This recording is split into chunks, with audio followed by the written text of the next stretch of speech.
मेरो श्रीमानलाई पनि जेल हालेकै हो राजाले, अब के रे प्रकाश मान्जीलाई पनि जेल हालेकै हो, सबैजनालाई जेल हालेको हो र पुरा कम्युनिकेसन काटेको हो।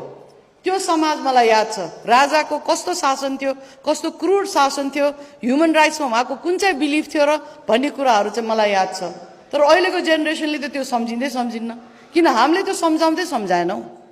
तर यो चाहिँ एउटा हाम्रो गल्ती रहेछ। पोलिटिकल प्रोसेस अगाडि कसरी बढ्यो, कत्रो ठुलो सङ्घर्ष, कत्रो ठुलो लडाईबाट हामी पिस मेकिङमा आयौँ, कसरी 10 वर्ष को एउटा एक्सर्साइजले संविधान लेखियो, त्यसमा कसरी सबै महिलाको अधिकार, मधेसको मान्छेहरूको अधिकार, जनजाति आदिवासी सबै नेपालीको अधिकार लेखियो। त्यो अधिकारलाई हामीले अहिले कसरी प्राप्त गरेर अहिले हाम्रो 3 लेभलमा सरकारहरू छन्, कसरी विकासको गति द्रुत भएर अगाडि बढेको छ, त्यो हामीले बिर्सिसक्यौँ।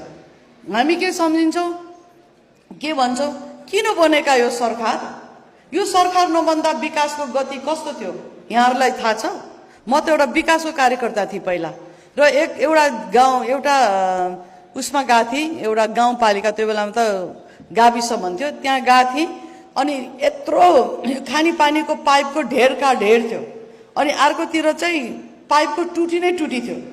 अनि यो किन, यो यहाँ किन यस्तो पाइप पनि सबै अब यो के अरे के भन्छ त्यो रस्ट लाग्न लागिसक्यो, किन यसरी राख्नु भएको भन्दा एउटा मलाई एकदमै अचम्मको जवाफ आयो।